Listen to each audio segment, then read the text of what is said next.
안녕하세요, 이상형입니다. 이번엔 공제받지 못할 매입세액 해볼게요. 일단 워밍업을 하겠습니다. 공제받지 못할 매입세액을 알려면 어떻게 해야 매입세액을 공제받는지부터 알아야겠죠. 그게 아닌 게 공제받지 못할 매입세액일 테니까.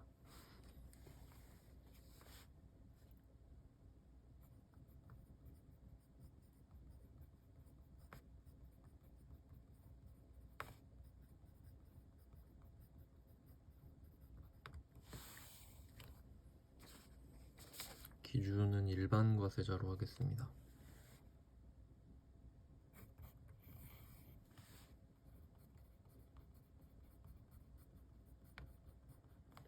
X라는 일반 과세자가 있다고 할게요. 일반 과세자는 과세사업자죠. 그리고 비교 대상은 면세사업자입니다. 면세사업자는 토지의 자본적 지출할 때 다룰게요. 지금은 일반 과세자 하겠습니다. 그럼 일반 과세자의 상황을 보면요. 일반 과세자가 1,000원짜리 물건을 팔았다고 해볼게요. 그럼 100원을 내야 될 의무가 생기죠.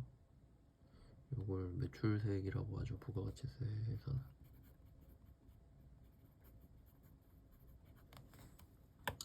그리고 이걸 장부에 기록할 때는 부가세 예수금 이라는 계정 과목으로 관리를 하게 되죠. 그리고 1,000원짜리 물건을 팔 때 1,100원을 받아서 100원은 내야 될 의무인 거기 때문에 부채가 되고요. 이렇게 정리가 되고, 근데 이 매출세액 100원에 해당하는 매출세액 같은 경우는 얘는 무조건 납부를 합니다.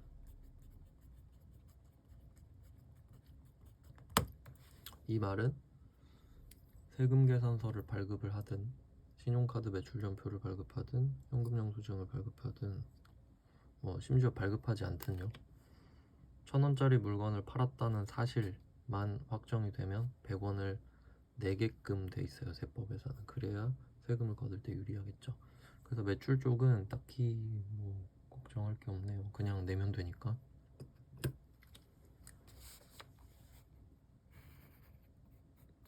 중요한 건 매입 쪽이죠. 이제 800원짜리 물건을 사볼게요. 그럼 과세 물건이라고 하면 880원을 주고 샀을 텐데 요거는 매입세액이라고 하잖아요.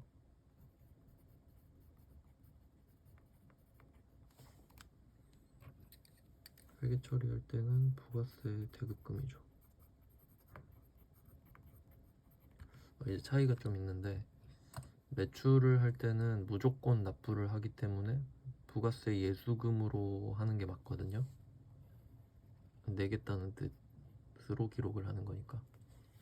근데 이 매입세액 같은 경우는 공제를 받을 수도 있고 없을 수도 있으니까, 없을 때는 취득 부대 비용으로 빠져서 이 80원이 800원에 붙어버리는 거고, 근데 공제를 받을 수 있는 상황일 때 부가세 대급금이라는 계정 과목으로 구분 기재를 해주는 겁니다. 관리 차원에서. 이때 만약에 세액공제를 받을 수 있는 상황이라서 부가세 대급금이라는 계정 과목을 쓴 상황이라면 얘는 자산이겠죠. 880원을 냈지만 어차피 80원을 돌려받거나 덜 낼 거기 때문이죠. 그래서 오늘의 주제는 이 80원을 어떻게 해야 돌려받을 수 있냐죠.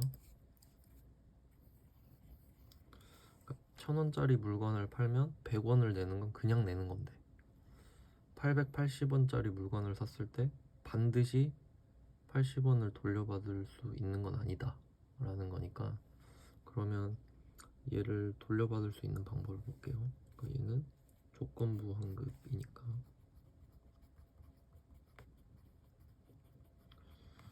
원래는 환급의 개념이 맞지만 보통은 이렇게 매출세액이 더 많잖아요. 그러면 이 X 사업자는 100원을 내고 80원을 돌려받는 건데 100원을 냈다가 80원 다시 돌려받는 게 의미가 없죠. 그래서 매출대액이 더 클 때는 그냥 80원을 공제 빼고 내게 되죠. 그래서 환급 또는 공제가 되는 겁니다. 근데 주로 매출액이 더 많으니까, 매출액이 더 크기 때문에 매입세 공제라고 주로 말을 하는 거고요. 네, 상황은 이렇게 됐어요. 그러면 이때 이 매입세액을 환급받기 위한 조건을 봐야겠죠.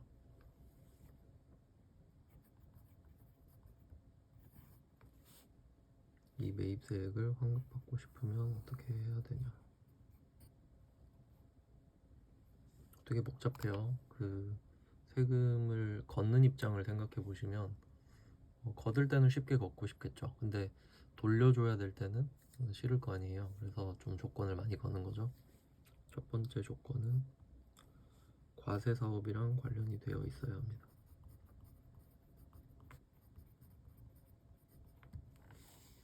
너무 당연한 이야기죠. 그러니까 사업자가 자기 집에서 쓸 물건을 사고 자기 그 사업자 이름으로 세금 계산서를 받고 세액공제를 받는 거는 뭐 엄연히 말하면 탈세죠. 그거는 안 된다라는 소리고, 이건 이미 전제로 깔려 있죠. 두 번째, 이제 두 번째부터가 중요한데 총 3개가 있거든요. 두 번째는 세금 계산서를 발급할 수 있는 사업자한테 물건을 샀는가입니다. 그럼 지금 주인공이 X인데 이 물건을 뭐 Y한테 샀다고 해볼게요. 그럼 얘의 지위를 찾는 겁니다. Y. 이 Y가 세금 계산서 발급 가능한 사업자인지 물어보는 거예요. 그럼 반대로 말하면 세금 계산서를 발급할 수 없는 사람을 소거하면 되겠죠. 뭐 일단 면세 사업자는 세금 계산서를 발급할 일이 없겠죠. 그리고 면세 사업자가 어쩌다 한 번씩 뭐 예를 들어 은행이 면세 사업자인데 뭐 병원이라고 해보면 병원에서 셔틀버스 운영하던 버스를 뭐 일시적으로 한 번씩 팔았다. 그러면 원래 자동차는 과세인데도 면세로 팔죠. 뭐 그런 게 전산세무 1급에 나온 적이 있는데, 그래서 면세 사업자는 세금 계산서 발급할 일이 없다고 보셔도 될 것 같아요. 그 다음에 두 번째는 직전 연도 공급 대가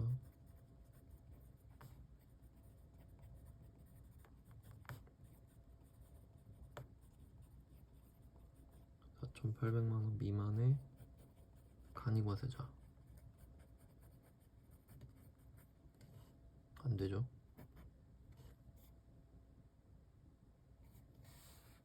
네, 이게 최근에 몇 번 나왔던 것 같아요. 그다음 세 번째가 주로 사업자가 아닌 자, 이런 주로 사업자가 아닌 자는 소비자 또는 비사업자로 해석을 하시면 되죠. 주로 사업자가 아닌 자, 그러니까 사업자가 아닌 자 이쪽이요. 그러니까 주로 소비자 비사업자에게 공급하는 사업자.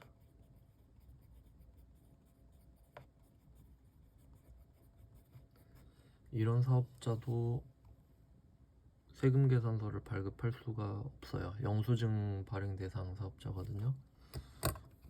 예시를 몇 개 보면은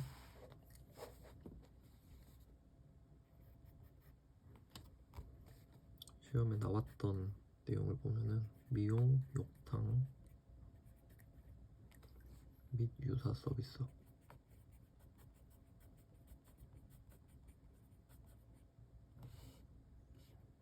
여객, 운송업,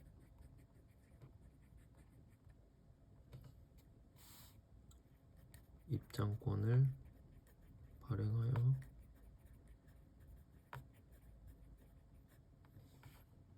경영하는 사업.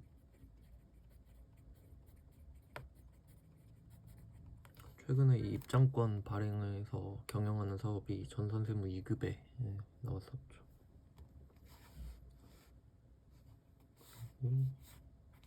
무도학원. 무도학원은 그 춤 있죠, 춤 가르쳐주는 학원. 그리고 자동차 운전 학원. 용역을 공급하는 사업.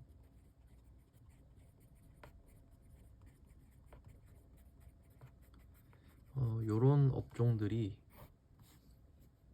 주로 사업자가 아닌 자에게 공급하는 사업자에 해당이 돼서 세금 계산서를 발급을 못하게 하고 영수증만 주라고 한 겁니다. 그러면 그 영수증은 세금 계산서의 효력이 당연히 없겠죠. 그러라고 이렇게 정해놓은 거니까. 그럼 이게 엄청 많거든요. 세법 보면은. 내가 어떻게 공부를 하셔야 되냐면 뭐 다 외울 수 있으면 좋은데 패턴을 찾는 게 중요하죠. 지금 나온 것들 중에 몇 개만 보면은 여기서 미용 욕탕 있죠. 그러니까 미용은 뭐 이발하고 뭐 미용실 가는 거예요. 목욕탕 사우나 가는 거 그런 유사한 것도 다 포함시키겠다. 그리고 여객은 손님을 태우는 거죠. 운송하는 거. 그러니까 이런 것들만 봤을 때 패턴을 따면요, 이게 개인적인 서비스도 섞여 있거나 아니면 개인적인 서비스 성향이 강해요. 그러니까 이거 의도가 뭐냐면 미용실을 가는 거예요. 회사 돈으로. 근데 세금 계산서를 받아가지고 세액공제를 받는 거지. 명분은 나 머리를 해서 일을 더 잘하게 됐다. 뭐 그런 식으로 하면 좀 말이 안 되잖아요. 자기가 하고 싶어서 한 거지 사실. 목욕탕도 마찬가지고. 목욕하면 뭐 일이 더 잘 될 수도 있긴 한데 그런 것까지 해줘야 되나? 그런 걸 과세사업 관련으로 볼 수 있을까? 사업과 직접 관련된 건 아니죠. 그래서 애매하니까 빼버리겠다는 의지를 보여주는 겁니다. 그러면 여기다 돈을 쓰면 세금 계산서를 아예 받을 수 없기 때문에 세액공제 자체가 그냥 불가능한 거죠. 여객 운송업도 마찬가지입니다. 뭐 택시비 같은 걸 해준다고 했을 때 내가 업무상으로 택시를 탄 건지 아니면 그냥 뭐 놀러 간 건지 알 수가 없죠. 네, 그런 거 파악이 안 되기 때문에 그냥 안 해버리겠다 이렇게 됩니다. 그래서 여객 운송업은 전산세무 2급에서는 뭐 KTX나 택시, 항공권 정도로 나왔습니다.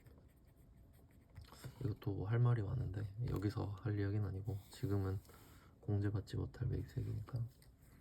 네, 뭐 요런 게 있어요. 그러니까 일단 세금 계산서 발급 가능 사업자여야 돼요. Y가.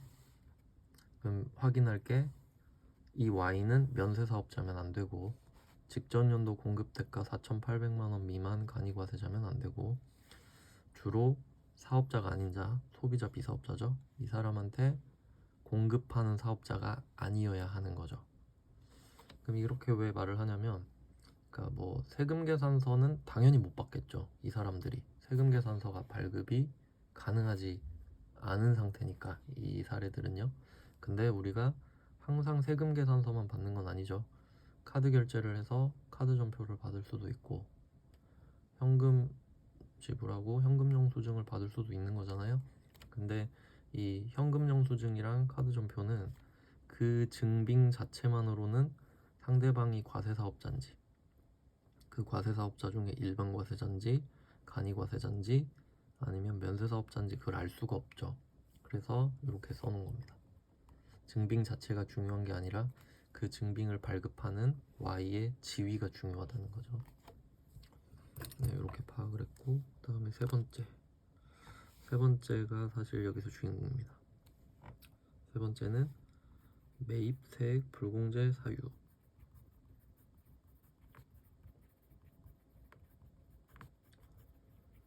아니어야겠죠.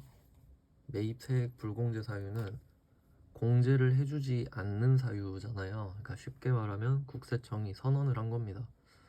여기다가 돈을 쓰면 세액 공제를 안 해주겠다. 외워와라. 뭐 이런 느낌이죠. 그래서 이게 사실 지금 주인공이 될 텐데 지금은 워밍업이니까 그 목차만 보여드리고 하나씩 따로 설명을 해드릴 거예요. 그럼 이 매입세액 불공제 사유에는 또 여러 개가 있습니다. 사실 뭐 이 주로 사업자가 아닌 자에게 공급하는 사업자 이것도 뭐 검색하면 다 나오죠. 근데 여기서 제가 다 적어드리면 의미가 없으니까 뭐 중요도 위주로 설명을 드리는 거예요. 매입세액 불공제 사유는 제가 다룰 내용만 알려드릴게요.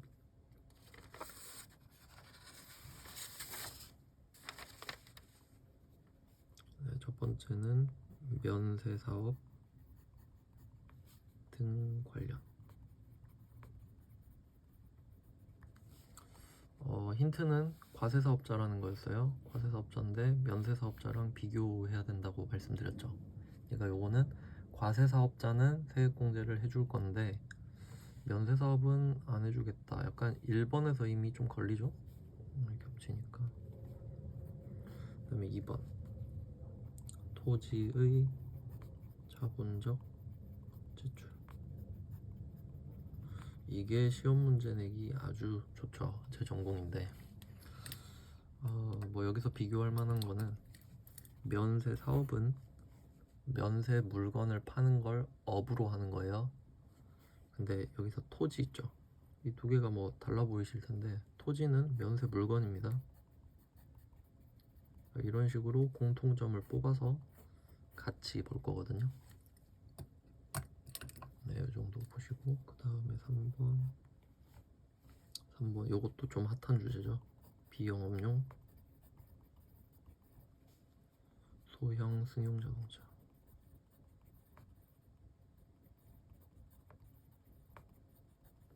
구입, 유지, 및 임차. 이것도 제가 아주 좋아하는 주제입니다. 그러니까 2번 토지의 자본적 지출 관련이랑 3번의 비영업용 소형 승용 자동차 구입, 유지 및 임차. 이건 먹을 게 많죠. 소위 말해서 시험 문제 낼 게 엄청 많습니다. 그럴수록 더 자세히 해야 스트레스를 안 받죠. 애매하게 하면 계속 스트레스 받잖아요. 다음에 이제 나머지는 좀 들러리. 4번 사업과 직접 관련 없는 지출. 이렇게 좀 분석을 하다 보면요, 그 매입세액 공제를 받고 싶으면, 이 80원을 받고 싶으면 이 조건을 따라라. 과세사업 관련돼야 되는 거 알지? 이걸 전제로 깔았잖아요. 근데 이것만 정확히 알아도 이미 1번 날라갔죠? 면세사업 등 관련. 과세사업이 아니니까요. 그 다음에 사업과 직접 관련 없는 지출. 이것도 날라갔죠, 이미. 이런 식으로 분석을 하시면 돼요. 뭐 그렇게 어려운 주제는 아니죠. 이거는 당연한 거라서. 그 다음에 5번이 접대비. 얘도 자주 나오지만 난이도가 높진 않죠. 접대비 및 이와 유사한 비용 관련. 그러니까 직접적인 접대가 아니고 약간 리베이트 식으로 간접적으로 접대를 하는 것도 포함을 시키겠다는 뜻이겠죠. 네, 이렇게 됐는데 또 제 나름대로 분석을 해봤는데, 그러니까 뭐 여러 가지가 있지만 시험에 나오는 게 이 정도 주제였단 말이죠. 저는 요거를 또 어떻게 나눴냐면 1번부터 4번까지 요 부분을 저는 이거를 과세 사업과 관련이 없다 이렇게 했어요.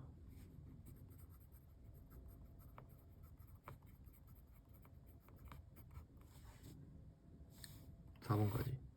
5번은 뭐냐? 얘는 과세 사업이랑 관련이 있죠. 한번 생각해 볼게요. 접대비는 내 영업, 그러니까 매출액을 올리기 위한 직접적인 사업과 관련된 행위입니다. 기부는 아니죠. 기부는 사업이랑 간접적으로 관련돼 있기 때문에, 접대비는 직접 관련돼 있기 때문에 맞거든요. 근데 접대를 장려할 순 없잖아요. 그러니까 접대를 해서 매출액이 느는 건 나도 알아. 근데 접대를 장려할 수는 없다. 약간 이런 눈치 본다. 그런 거라고 생각하시면 되고, 나머지 4개는 면세사업 관련은 과세사업이랑 관련 없는 거 맞죠? 그러니까 여기서 갖고 온 거니까. 2번 토지의 자본적 지출. 이것도 뭐 굳이 말하면 1번과 좀 비슷한 상황인데 다음에 설명드릴 거고. 그다음에 3번에 비영업용 소형 승용 자동차 구입 유지 및 임차. 이건 조금 상대적인데 솔직히 뭐 업종 상관없이 자동차가 있으면 사업하기가 더 편할 거예요. 근데 사치를 부리지 말라는 거예요. 그러니까 여기서도 경차 정도는 인정해 주거든요. 경차 정도는 세액공제를 해줄게. 근데 갑자기 막 롤스로이스 사와가지고 타고 다니고 그러면 아니 모닝만 타도 되는데 굳이 그런 차를 탔냐? 그건 아니지. 그렇게 오버를 하면 그건 사업과 관련 없는 거 아니냐? 너의 허세 때문 아니냐? 모닝 타도 되잖아. 약간 그런 정도로 보시면 될 것 같고 4번 사업과 직접 관련 없는 지출도 네, 아까 봤죠? 관련 없다. 저는 이렇게 좀 분류를 해놨거든요. 네, 이렇게 하면 좀 틀을 잡았고요. 그래서 일단 지금 상황을 다시 정리해보면 이 일반과세자 X는 1,000원짜리 물건을 팔면 100원을 내야 될 의무가 생깁니다. 그냥 생깁니다. 그냥 내면 돼요. 증빙 발급을 하든 말든 그냥 내면 됩니다. 그래서 바로 100원이 부가세 수금이 돼요. 계속 쌓여 있겠죠, 장부에. 그 다음에 800원짜리 물건을 880원에 샀다. 이때는 이제 문제가 생기죠. 내가 이 80원을 돌려받고 싶잖아요, 당연히. 그럼 이때 Y에 대해서 궁금한 거. 세금 계산서 발급 가능 사업자인지 뭐 본인이 파악을 해야겠죠. 그래서 이렇게 소거를 해서 아닌 경우들을 다 제꼈죠. 면세사업자 제끼고 직전연도 공급대가 4,800만원 미만 간이과세자 제끼고 사업자가 아닌 자에게 공급하는 사업자.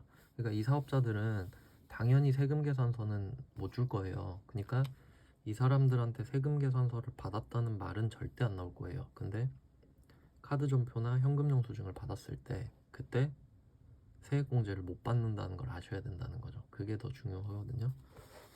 뭐 과세사업 관련된 건 당연한 거고. 그리고 매입세액 불공제 사유에서는 5가지 주제가 있었는데 뭐 이러이러한 게 있었다. 뭐 더 많지만 주로 나오는 것들은 이렇게 있었고 제 나름대로 분류를 해봤던 거예요. 과세사업이랑 관련이 없다, 있다 이렇게 한 겁니다.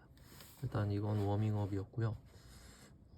이 주제를 하나씩 다뤄볼게요. 또